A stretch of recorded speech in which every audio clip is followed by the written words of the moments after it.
পহেলা বৈশাখ গাইয়া পড়ছে, মোর স্বামী 20 বছর আগে মরছে।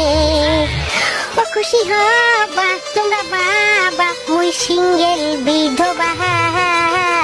ট্যাং ট্যাং ট্যাং ট্যাং ট্যাং ট্যাং ট্যাং ট্যাং। ও চাচি, ও চাচি, চাচি নেট তো পরেন দেড়টা শাড়ি, 8% ঢয়ের শাড়ি পাইছেন কই চাচি? আরে খালি ঢয়ের শাড়ি আর দামও বেমালা। তুই তো ধরিয়ে দেখ, ধরি দেখ একটু। কি সুন্দর মুলাম চাচি, এত পলিথিনের মতো একেবারে। আরে বেড়া খালি মুলাম, তুই ছোট মাটা আসতে মুছছে দেখা। কি কর তাহলে ধরেন দেই এটা। ওর ঠান্ডা হয়ে গেছে মুখ, এখন মালাই নেন ঠান্ডা হয়ে গেছে চাচি। পাইছেন কই চাচি, পাইছেন কই? আরে মোর শাড়ির অভাব, মোর বড় পড়া ইটালি করে লইয়েছে তাই।